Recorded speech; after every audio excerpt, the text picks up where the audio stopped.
We are Pro-Cannabis Media.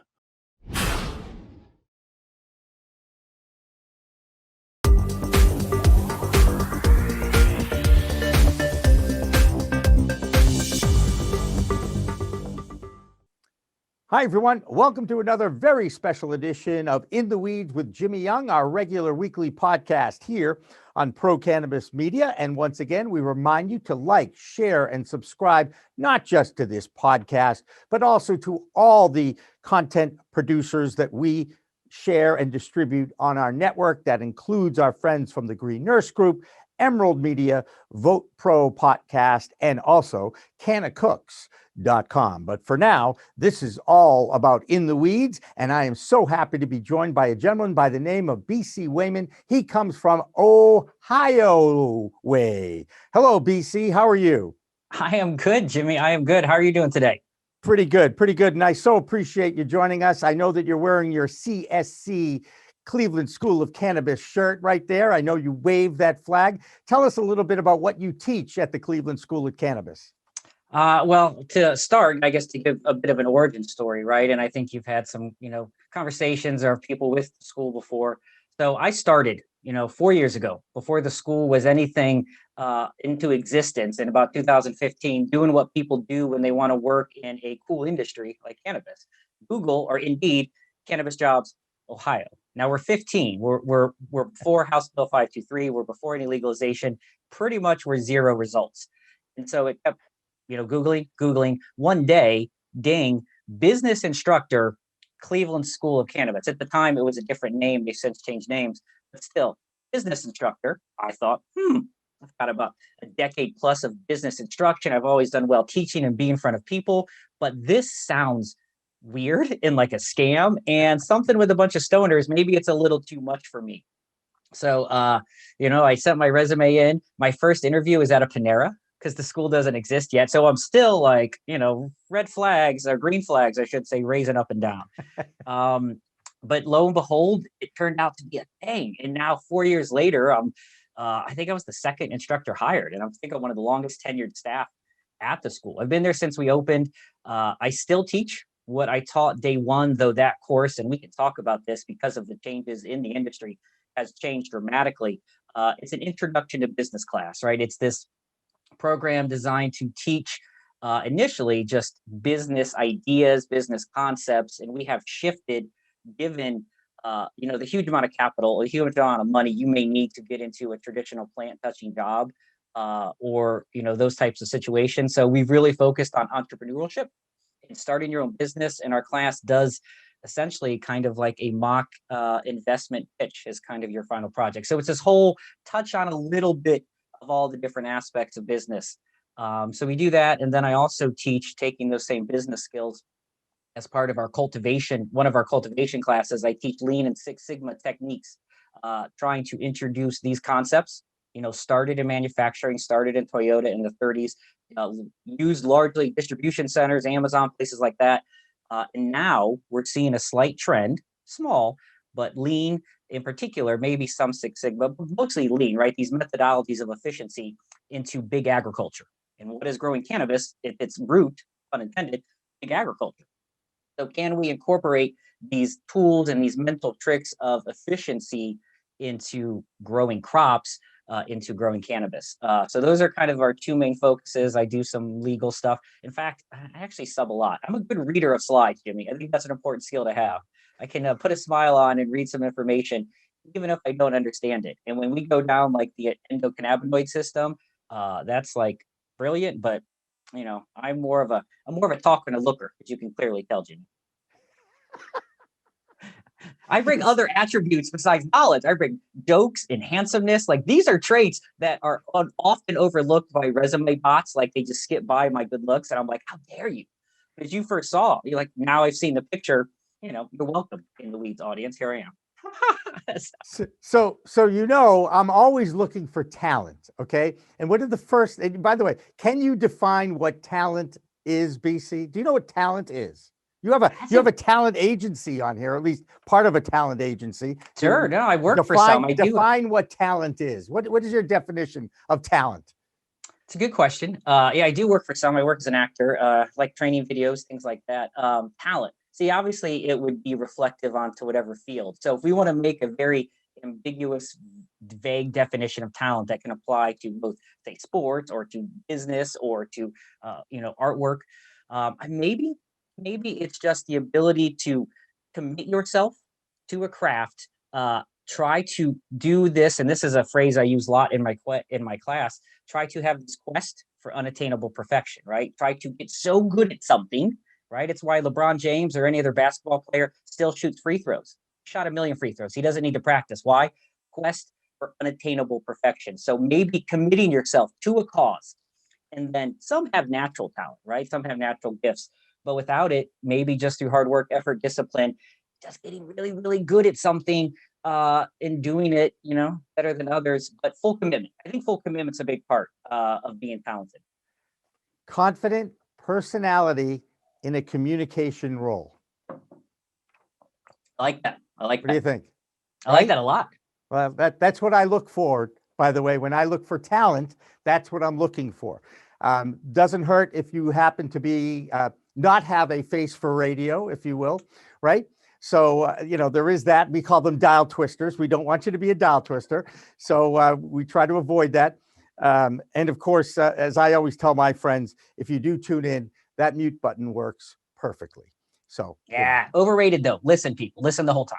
Yeah, no, I'm big on that. Hey, and God gave us 2 ears and 1 mouth for a reason, right, BC? Yes, exactly. So more people can hear me. More people can hear me, less people can talk. That's what I look at. More me. I'm kind of the Terrell Owens. I love me some me, which makes me sound overly conceited and sometimes half joking, but sometimes half accurate. Let's be honest. Right. Well, the glass is either half full or half empty, depending on how you look at it. I get it. And confidence is great to have, by the way. One of the other things as you describe yourself in some of the bios that I found is you like talking to people and you're a storyteller. Now, that is what a journalist is. A journalist is a storyteller, whether they are using text or print, writing or speaking. Oral storytelling is a very old profession.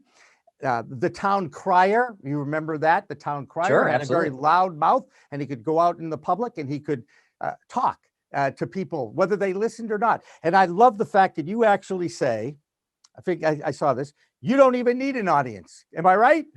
Well, no. Well, I'm right here, right? I don't know how big your audience is. So apparently I just need you. No, if you live around my house, my kids, my pets, my cats, if my cats could talk, right? Much like any cat or pet could talk, I tend to spend a lot of time narrating what I do, like talking out loud.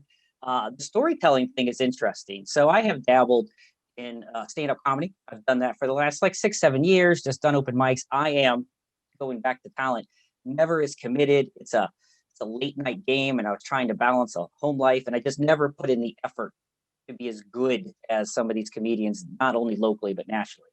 But what's happened over the last, and we'll go pre-COVID times, it started in New York. There's this thing called the Moth, and it came to different cities, and it's here in Cleveland, in Akron. There's 3 or 4 spots pre-COVID that once a month they put on storytelling shows. They give you a prompt. It's sometimes open mic, sometimes booked, and it challenges you each month to tell a story, usually in 8 or 10 minutes. I tend to lean more comedic. I like to be more fun, which can be tough. Some of these stories are very emotional and very dark and very deep and personal. And so I'm always like, look, before the person who tells this deep story about their parents and the trauma and drama, and I'm up there slinging jokes about buttholes, let's not let me follow them. That's a tough follow. But I have found a joy of standing in front of a group and finding new ways, similar to journalists, to tell the story, right? It doesn't have to be linear. It's not, hi, my name is BC. This event happened, ABC. Sometimes maybe I'll tell the end and then I'll kind of work my way backwards. Sometimes it's a dramatic opening. Sometimes it's soft spoken to really get people along for 3 minutes. And then an explosion of excitement in the air. That challenge of giving a prompt, right? Christmas vacation, a pet's death, even weird prompts.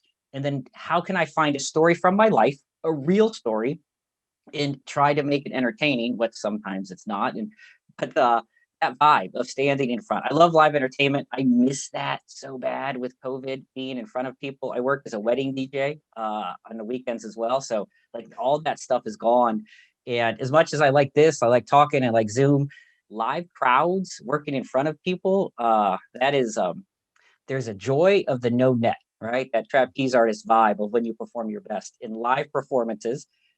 There's something special that whatever I say happens, and it's going to be good or it's going to be not, but it is. And that's fun. It's scary, but it's really fun. So I'm going to immediately, you hit something, and I want to talk about it immediately. Zoom etiquette. So when you set up a call on Zoom, not necessarily an interview like we're doing here, but you have a business call on Zoom, right? And they don't turn on the video. You've never met this person before.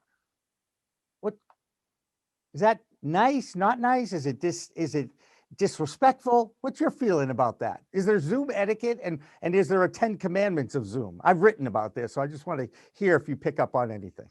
Hands down, yes. Audio, video on. I think that's the way to go. If we're going to have this, I mean, I could call you on the telephone, but there is something, if you don't have it on, if you're in a group of, let's say it's an office meeting, right? And the boss has the meeting and like 9 employees show up, right? And Jack doesn't have his camera on. Well, 2 things happen. And this is true of any type of business policy. First, why is Jack so darn special that he doesn't have to do what the rest? I don't care if he didn't shower or didn't comb his hair. And B, we are all living under the assumption of Zoom rules, right? Fourth wall for disclosure, I'm wearing gym shorts, polo shirt, gym shorts. That's Zoom etiquette. I like to call it the mullet theory. It is business up top, party down below, right? That's how you rock in Zoom. But up top, make it count. Look, my watch, the battery's not even working right now. This is all purely aesthetic. I was like, oh shoot, but it looks good with the outfit, so I'm going to wear it. So that part, like, make your top half as presentable as possible. Turn the video on. Think about the audio. You don't have to have microphones and such, but know that. And then we're past the time I think people should have an understanding of like the lag, that kind of, can you hear me now? Because sometimes people glitch and lag and they make it repeat and they get frustrated. It's just one of those accepted things of Zoom. You have to deal with that. So I am all in on trying to make this, at least in what you can see, right, in this rectangular box. Right. What's outside of this is a wreck. What's in here, right? It's a presentation. It's another story, right? What's in this box? Like, who knows what's behind there, right? You got all these things. You got, pets running around underneath you, Jimmy. I don't know what you got going on down below there, but what you got in the box, right, that's good. And I think that's the key. Turn it on, make what's in the box look good. There you go. And I think it's a sign of respect when you're talking to someone, look them in the eye, be on camera, and be comfortable with what you see, because I guarantee every single person that you talk to at some point during the day, usually in the morning, has looked at themselves in the mirror and has said, good enough for today. And then they move on, right? Yes, they have. Good enough. Absolutely. Right. And we're our toughest critics anyway, right? So good enough. Move on. Let's talk about cannabis. I always ask people to tell, if you're comfortable, your own cannabis story. One of the things that got me to being in this host chair was being comfortable with the fact that I have been a regular user of cannabis from a medicinal perspective, I would say, for the majority of my 63 years, 39 out of those 63 years. That being said, I also took off 10 years when I became a father, because I wanted to somehow or other make sure that any parenting I did was not under the influence of anything other than life. And you know what? It lasted 10 years, let's just say. So did that marriage. Anyway, let's go back to your story. And if you're comfortable telling it, please do. And if you're not comfortable, I'll respect that too. Well, first, you look fantastic for 63. So kudos to you. Apparently the cannabis is working. Who knew, right? I'm leaving my body to science. There's no doubt. Right. Okay. Natural science. Right. First, to that point, it's interesting. It's interesting to talk about the comfortability. And that's one of the things we have, one of those conversations we have in the first day of our class is, and I guess the term is safe space. So I'm not a huge fan of that word, but I get that concept. Like, this is a place where you can talk about it openly. Like, just know that we're okay. We're not going to judge. Be careful. I don't know if I light up a giant blunt on camera, but I It's don't. okay. Like, you want to talk about usage. It is weird to me. And I think about this sometimes. This very polo. I met some people for lunch. Now we're talking about a year and a half ago. I was coming from the college, coworkers, previous job, and I rolled into I think it was an Olive Garden, somewhere like that. I sit down, and this woman I hadn't seen in a few years, but we had been friendly before, just wide eye, like, "What is on your shirt?" I was like, "Did I spill something?" I thought, like, did I get like some Alfredo sauce on my, like, I had no clue what she's talking about, and I was looking around, and she's like, "Do you sell weed?" It's like, because I had to correct myself. I call it cannabis so often that it's hard to even say weed. I very rarely say the word, but that's how, that kind of word. And she's like, "Do you sell weed?" I'm like, "What are you talking about?" No. She's like, "Well, what is this place?" And so I had to explain it. And it's made me realize, in the 4 or 5 years since I've been doing this, and I found myself consulting a few times for different marketing companies, it's a really weird area, especially with having kids and parents. And I'm open and I talk about it. So that part's there. But with my oldest, who knows about it, like, we're comfortable. And it's not like it's promoted around the house. I mean, it's a job. I go to a place and I work, right? Just like any other place. But we've had parents who think it's weird or it's odd, or we're gonna, like, give them giant edibles when they walk in the door.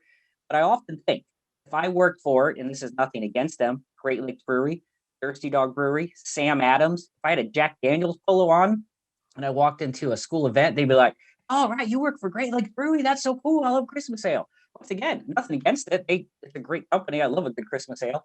But it's a weird thing that it automatically puts up flag. Or the simple fact, once again, no other subject that we're going to talk about today would I imagine you would ask my comfortability discussing, even though it's pro-cannabis media, right? Even though we're clearly on a show about it. So I always find that interesting. And I'll give my origin story in a second, but what have your guest experiences? Is that something you deal with? You're probably past that, but what is that like for other people? Do they have that same vibe, or do I, stand alone there? No, I think most people, certainly when they know they're on a We in the Weeds podcast, that they're going to talk openly about either their usage or their history with the product. And actually, you talk about parenting. I get on parents about this all the time, because I'll say to a parent who's uncomfortable with the fact that I'm in the cannabis industry, and I'll say, "Oh, so have you had," and they have younger kids, let's say teenagers, and I said, "So you're pretty comfortable talking about sex with your kids, right?"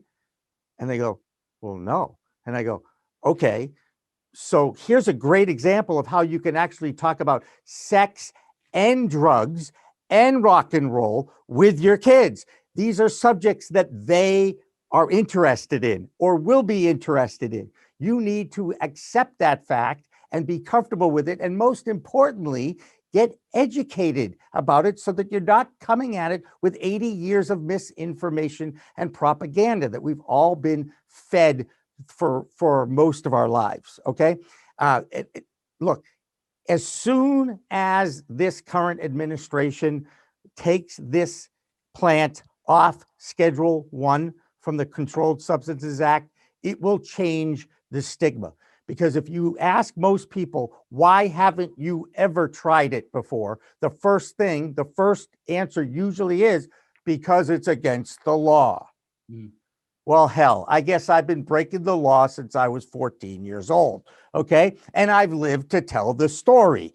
Okay. So let's get that out of the way. And by the way, I think I've actually had a decent career in broadcasting. I've been a parent. I have a great 30-year-old son who discovered my weed when he was 15 years old. And he pulled it out and he goes, "Hey, Dad, I know what this is." And I go, "I bet you do. But I bet you didn't know your dad used it." And he goes, "No, I didn't." I said, "I use it medicinally." And he kind of looked at me like I was pulling like, "Yeah, sure, Dad." Right. And actually, it's true. I've used it medicinally, certainly for the last, let's see, I've had my card since 2013 when it's been illegal in Massachusetts. And then before that, probably for about 20 years now, because I've got horrific arthritis. I've had 4 major surgeries in 22 years. And I can't sleep at night sometimes because the ache in my musculoskeletal system is so intense that I will wake up in the middle of the night in pain. So young Gabe, my son, that's why I do it. And he bought it. And you know what? It's interesting. He doesn't use it in his life. He has done it. I've seen him do it. his significant other does, but you know, and the other thing that I like about this story, when I tell this story to others, I say, and in Colorado, where the state's had it for 10 years, the usage of cannabis amongst teenagers has gone down. So in legal states now, you've got to study, and and the reason why is because you're telling kids, yeah, it's okay, it's kind of benign. It's a lot less dangerous than binge drinking alcohol, which is something I freak out about when I hear about it. So that's No, my I would story. agree. I often have that. We use this analogy at some point, but you could, and there are obviously some asterisks to this example I'm about to give. But I walk into the store, I grab a fifth of Jack Daniels or whatever type of bourbon and drink that whole thing at one time. It's probably death, right? I'm definitely in the hospital. There's a severe chance of permanent damage. Most people can consume cannabis to the point where they're going to fall asleep and they're going to wake up the next day and pretty much be fine. I mean, I would say 99. If you're the safety of your own home, we'll put that caveat there. You're going to be absolutely fine. It's interesting though. Stigma is weird. I still tiptoe it. I'll call my dad out here. I love him, but he still makes fun of me for working at the weed school, right? So I think some of that's the older generation. But people adapt. I first started, I think like a lot of people do, probably like your son Gabe or like yourself, right? 13, 14, here or there. In college a little bit, but to be honest, it wasn't a thing. Like I tried it. I was more of a drinker, if I'm being honest. Like college to me was cheap beer, right? That's what I was into. So then 20s, 30s, I had some kids, had some marriages, did some things, not so much. For me, very much a late in life thing. Around 35, 36. I don't know. I was not a healthy person, right? I was not eating well. I was drinking too much. I was a heavy smoker, multiple, like pack and a half cigarettes a day, probably fast food once a day. So terrible diet, terrible pains. I felt miserable, gaining a lot of weight.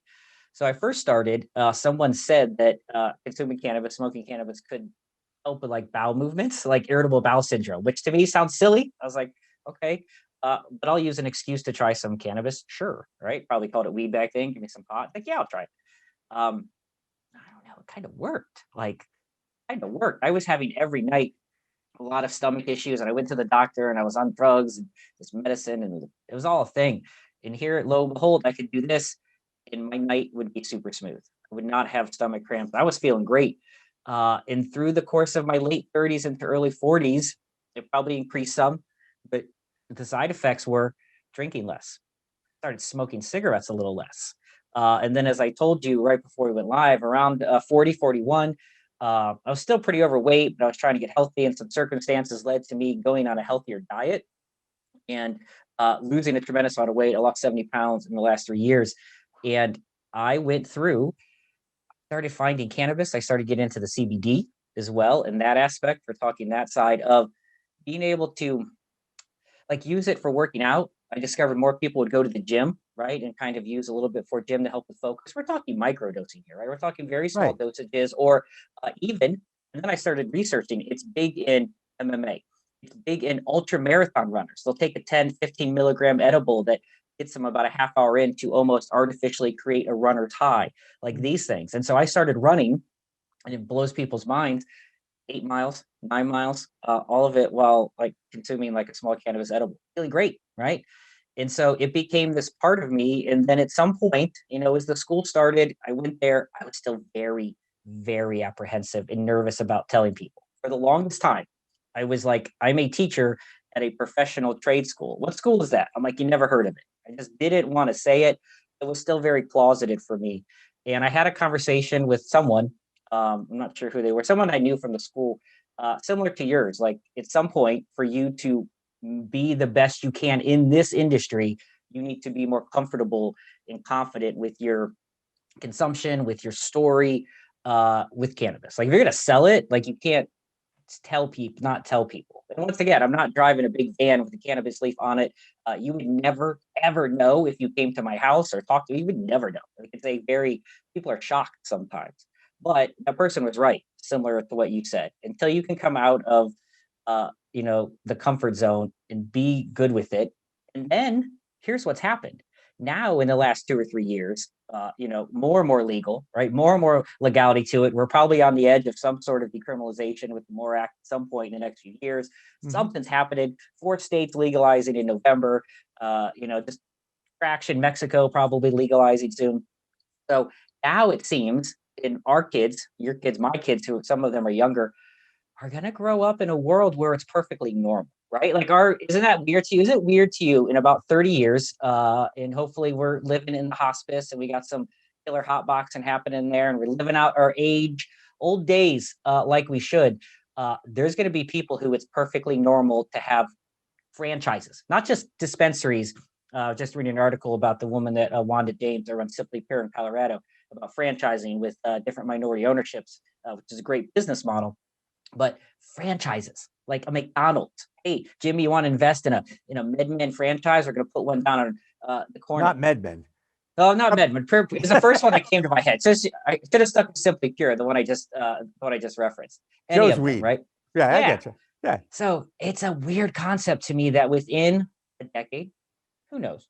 Right. It's going to be fairly normal. And by the time, we're done and we're helping provide the next great soil to a great cannabis plant, it's going to be pretty darn normal moving in the future. That's cool. It's cool to say you were a part of something that was prohibition. You work through it and now it's fairly normal, right? It's fairly normal. And it's not just as evident by us who are obviously rocking the twilight years of our life. It's pretty normal, not for the young kids either. Like it's not for the young kids either, which is, I think, a big misconception. Right. Well, when you tell a child not to do something, don't touch that oven, little BC, okay? Because that oven is going to be hot and what's the first thing you're going to do? I'm going to touch it twice. Damn right. What's hot feel like? Oh, that's what it feels like. Okay, I get it. That's human nature, right? That's just human nature. So again, we're starting to see research about this. We're starting to get some movement at the federal level. Needless to say, we do have a new administration now. There is we have a great relationship with the NCIA, the lobbyist group out of Washington, D.C. And over the last few weeks, we've been able to interview a few of them. And, they really do believe that within the next year, we will see some kind of federal movement in reform. And I'm not sure what that is going to be or how big that's going to be. Needless to say, there are a few more pressing issues for the government to take care of in the next, few months. This pandemic is needless to say, put a focus on something that I think we all have to take care of. And I'm glad that we're finally, we have a vaccine. There actually is a plan. And even though there have been some issues with getting out the vaccine, I'm thinking that they're going to rectify that and get it out to as many people as possible, certainly by the end of this year. So a year from now, we'll look back at this time and say, wow, that was a pain in the that 2020 and 2021 took forever to get through, but we got through it, thankfully, and we move on. Can you believe, though, that we are actually talking about a historic time? The end of prohibition is upon us. It's one of the reasons why I started my podcast and started this business in the first place, because I recognize that this was, wow, we're changing history here. And all I'm doing, I know, BC, you can relate to this, is talking about it openly, accepting it. It's here. Let's talk about it. Let's learn about it. Let's educate ourselves. You mentioned the endocannabinoid system. You mentioned cannabidiols, those CBDs, THCs, CBNs, all those wacky little chemicals in that awesome plant.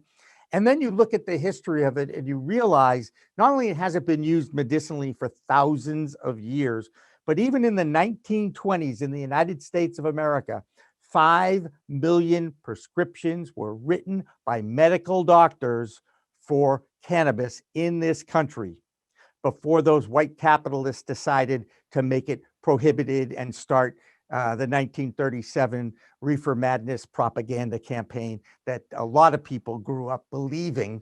And unfortunately now, fortunately now, we've all pretty much shown that is a bunch of bunk, as they say, if not other things.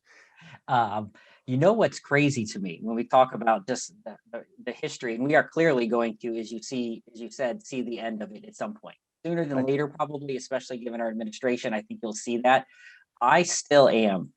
I'm shocked.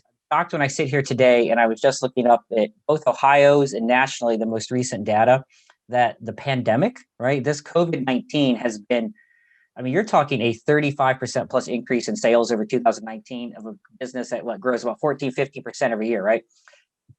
Out the door, right? The rise in edibles, there was just a big article on that, just a huge rise in the amount of processed and extracted materials, right? Dry flower will always reign supreme. But I would have never, if you would just come back, we did this last year, January. We're sitting here and we're saying, hey, this summer is going to be an event that's going to shut down the world. Pick an industry that's going to have its best year ever. Pick a state like Colorado that's going to sell with a B, $1 billion in a singular year, right? That did 1.4 last year. So it wasn't like it was that much of a jump. It's going to the one industry, right? So I guess two, electronic communication, as we sit here on Zoom. Zoom has thrived, but cannabis and Right. out the door. And I really think, and you take away some of the politics aside, as that plays a part of it, the COVID and the corona and it being deemed an essential business legitimized it, I think, for a lot of other people and who are maybe naysayers, who are maybe on that edge. And now, I don't know. I think cannabis industry is in some weird way, you're not, very thankful for this kind of slowing down of society and being able to get their foothold into there, which speaks to its medicinal purposes and such. But I'm still blown away, mind blown. And I don't know if you guys have talked about that, but I'm sure you have. What an impact the fact that everyone not being able to get outdoors and states deeming it essential has propelled it to it just gave it a kick in the rear. Just really, it was going good. Like we were going pretty good. We were running the race and they put rocket shoes on us. And we're just like later every other industry, here we go. Well, think about it. It's expanding. It feeds the taxes that are on this, that are attached to the regulations, are taking care of our roads. They're putting it into local communities. There's so many benefits economically to this plant. And now the research that's out there and the science that's behind it has shown that it's actually beneficial to the wellness community. You mentioned older people. I don't know how old your dad is. I'm hoping he's older than me. And he's right there. Does that make you feel bad? He's probably like 2 years older than you. Yeah. Just saying. Like I 10 men on my dad having he was young. That's his soul. But yeah, he's pretty much your same age. All right, whatever. That's all right. It's okay. I'll let you get away with it. I want to ask you one question about your business class real quick. And then Sure. because we've been talking, it's been great. I do want to touch on sports because I know we both love sports. But if there's one thing, you say you work on presentation skills for people who want to get into the business of cannabis. What is the one thing that you see on a regular basis from your class that you would like to see others who want to get into the cannabis space should work on or understand? What is there one thing in particular, or is it a lot of things? Well, I will tell you this: when I have a couple through lines right through my class. The first, right, is hard work, effort, discipline. Just those three principles, but that's not shocking. Like that's something people can rely on. But no one's waiting to just give you it, right? We're because of the times and because of the popularity, we're a little past.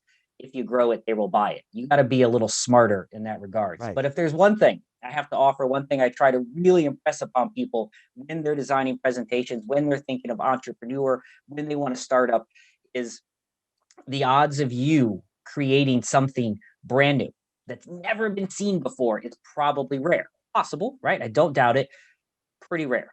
There is only one thing that separates you from anyone else getting into CBD or making an extract or developing a bed and breakfast or making a delivery service or, whatever it is. And we have seen a variety of lovely ideas that people come up in this class and beyond. It's you, like them personally, you, Jimmy, you bring to the table things that no one else can.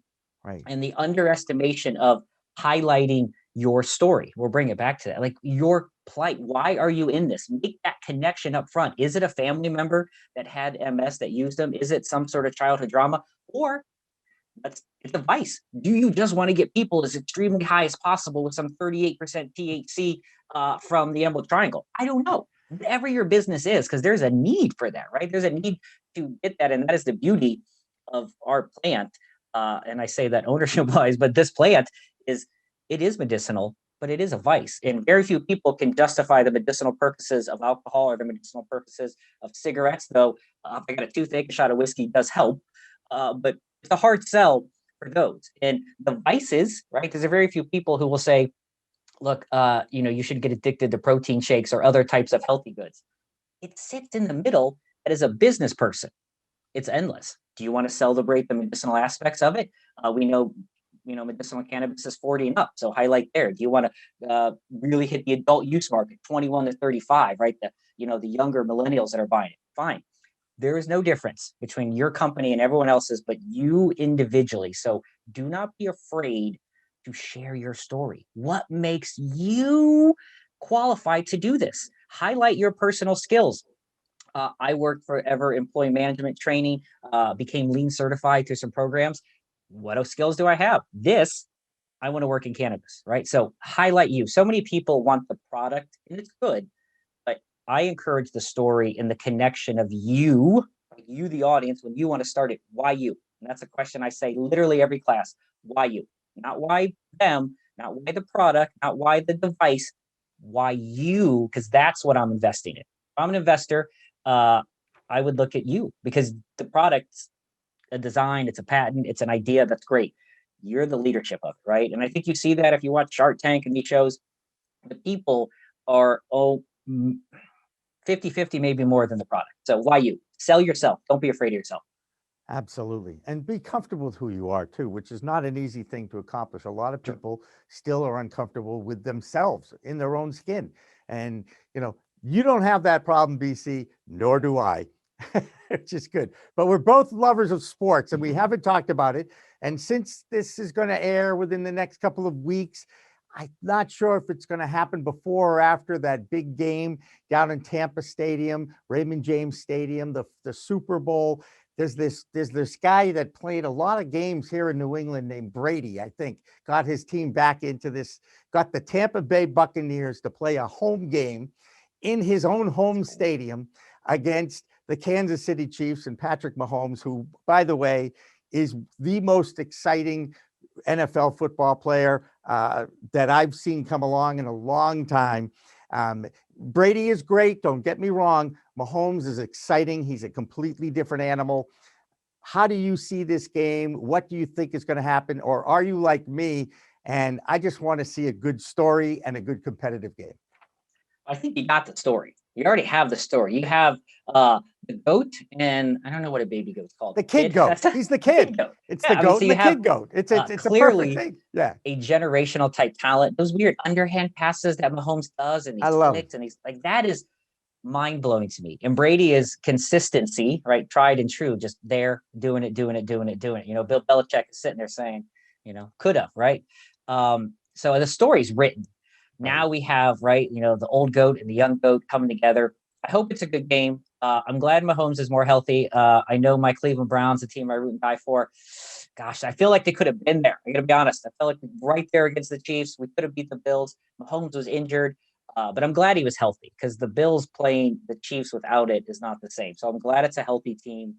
I feel weird. I struggle to root for an AFC team. I think there's some weird bias of my own division, and I don't want Mahomes or Josh Allen to be considered better than the quarterback of the team I root for, which is so petty. But I also won't drive. You can be petty as a sports fan. It's okay. I'm driving down 76 into 80 on Pittsburgh, and I'm finding loops around it. Like anything to avoid the Three Rivers at all costs is how I roll. Right? I share that too. Yeah, I get to Michigan. I know Michigan, adult use cannabis. I'm like, yeah, take it. I'm going to Illinois. Because I'm not buying your products, team up north, right? That kind of vibe. So I'm excited for it. I think Brady's going to win. I feel like it's a destiny thing. I would have never guessed. Once again, if you would have said in September, Tom Brady, getting older, 43, 4 years younger than I am, out there, he's going to go to the Super Bowl with this team. I would have never pictured it. Mahomes, clearly you would have. So I'm excited. I think it's going to be a good game. The home advantage thing is really cool, with the exception of if there was ever a year to it be a bummer, it's the year when there's no crowds. Even though, and if you watch that Green Bay game, which was, I think, the largest single attended NFL game this year, it was still probably only like 17,000. Right. It was loud. Like, I Right. think we forget what a 40,000 or whatever these stadiums, 60, 70,000 is going to be like. So I don't know Only what the crowd limit will be in Tampa Bay. I do. Would you Florida's like to probably know? pretty progressive. 25,000. They're Okay. limiting it to 25,000, and 7,500 of those are first responders. Oh, that'll And be cool. yeah, and then you've got to figure the rest are corporate. So you're not going to have a huge home crowd. There'll be some people. The thing is, for years, I don't think a lot of people liked Brady because he was always there and the Patriots were always there. They were always easy to root against. There aren't a lot of people that like the Patriots outside of New England, okay, because they always won and were competitive. But now I think because he's wearing different laundry and, this might be his last hurrah, I do think there's a sentimental favorite in this, and it is Brady. So, he's trying to keep the Chiefs from achieving back-to-back Super Bowls. And just in case you forgot that the last time an NFL team won back-to-back Super Bowls, it was the Patriots in 03 and 04. Just a reminder. That's what I'm here to do. It's a weird Okay. stat Jimmy happens to have in his head, all the great victories his team has celebrated. Quite a few. I agree with you 1,000%. Brady on the Patriots, I'm going NFC, who's ever playing. 100%. Brady Right. on Tampa, I'm like, yeah, go Tom. But it's really softened his approach. Let me ask you this. What do you think of the theory that because he's home, right? Now he's going to wake up, he's going to have to kiss Giselle and look at his beautiful house and his kids, versus the routine of a Super Bowl, which he's been to many, on the road, away from home. Are these Tampa Bay players, because they're literally in their house? And if I was the coach, if I was Arians, I'm probably putting them in a hotel for a few days, and they probably are. Yeah, I feel that's a weird. That's what's going to happen. And just so you know, it's going to be just like any other home game routine that they've had. So when they are in the team hotel, it'll be the same team hotel that they've been in all season. Okay. So there is going to be some home routine, but I don't think that home field advantage is going to be that much of a factor. It's still going to come down to execution. It's still going to come down to the defense more than anything else, because it's cliche, but in sports, cliches are cliches because they're true. Defense wins championships. So no matter how good Mahomes is, no matter how good Brady is, and don't forget, Brady actually threw for 500 yards in the Super Bowl and lost. So remember, it's always going to be about the defense in this game. Okay. Hey, BC, how do people? What's your podcast and how people could find it? The normal distribution channels, as it were. Yeah, so I have started once again, I have a couple podcasts too that are running right now. One is through Evergreen Media or Evergreen Podcast, found anywhere you listen to podcasts, iTunes, Google Podcasts, Amazon. It's called Behind the Doc. It is a documentary podcast where myself and my co-host Heather Grayson, we speak to a variety of documentary filmmakers, directors, producers about their movie, why they did it, their subjects. It's a really fun show. I love movies. I love cinema. But it didn't fill a need. As I said, I love to talk. And since no one was talking to me, I had no place to go tell stories. Jimmy, much like yourself, with a microphone and a mouth, I decided let's do this. So I have a podcast called Wayward Planet, where it is a long form interview. It's audio only, usually 2-hour shows, 3-hour shows. You just sit and chat. It's a variety of people. There's a bunch of people in the cannabis industry. There's actors, there's musicians, there's sports trainers. I don't know. Basically, if you're willing to come on and talk to me for a couple hours, I feel confident. And it's a weird skill. A lot of people say, what are we going to talk about? I'm like, just trust me, show up. We'll make it work. Like, I don't know what we're going to talk about. It could be aliens. It could be the weather. I'm a big fan of disc golf. I play a lot of disc golf, as you can see in the background. So that's my hobby. So I'll talk about something with anyone. And I tend to, in all honesty, I like to talk about things that they don't want to, right? Not in a weird way, but if you're a cannabis person or a musician, let's talk about books, or let's talk about your hobbies. Let's get you out of your wheelhouse and really comfort you down. And I did video at first, but I found on audio is people stop worrying about talk about Zoom, their looks and their box, and they kind of just talk openly. And so it's been pretty fun. I have some other things we might be starting this year, content creation. So we'll see. I'm always looking for a new thing, but definitely Wayward Planet. That's the one I would encourage you to check out. Behind the Doc, both of them available. And as any good podcaster would say, subscribe, rate us 5 stars, and leave a review in the box, because that helps us spread the word. So it's like, share, and subscribe. right? Yes, like, share, subscribe. I don't know. I'm not good at marketing. Funny enough, on this stuff, even though I think about it all the time, I despise. It's so frustrating sometimes, and you yourself can imagine. It's just constantly telling people about it, and it's fine. But then running social media, which I'm not a giant social media person. I'm not a fan of it. I don't really get on it. It's a what am I trying to say? A necessary evil, right? Of doing promotion, but gosh, and the only time I go on Twitter or whatever is to do my posts, and then I go, oh, I feel bad for society, and then I, turn it back off. That's my other tip, by the way, to be successful, no social media. Here's my thing. At some point, I am not going to give you a comment on social media unless you invite me on your show. How's that? Yes. Yeah, basically, yeah. At some point, I think companies should stop responding. I mean, what you think about this? The angry complaints on social media. Right. All you're doing is letting people who have no really need to connect to you. And there's a line, right? But we respond so fearfully that some random person in some random place went to some random burger joint and had a bad burger that it's going to destroy the chain. I don't know. I think you're going to see a few years down the road the reverse social media. I think you're going to see some pushback down the road. At least I hope so. Maybe I'm wrong, and maybe they just go away and I don't keep up with the Joneses because I'm sitting here saying on my lawn yelling at people from the side, but I'm not a fan of that part. I understand that. And I'll be, like I said, be happy to share my feelings about it on your podcast if you invite me. So no, you're on. It's the invitation is always open, Jimmy. You've probably been trying to stop this for 15 minutes. I'm like, no, let's keep 10. Just 10. 10 minutes. Yeah, 10 minutes. Well, I'm looking at my watch. It doesn't even work. I already spoiled that. So for sure, I would say it's on. And then it's no filtered as long as you want to go. We'll go down some weird rabbit holes. All right. Hey, BC Wehman, I knew I would enjoy talking with you, and I knew that the time would fly, which means we had a good time. So for BC Wehman, I'm Jimmy Young for Pro-Cannabis Media and In the Weeds. Remember, it's a whole new world of weed out there. Use it responsibly. Thanks for watching. Thanks for sharing. Thanks for liking. Thanks for subscribing and all that. Have a good one.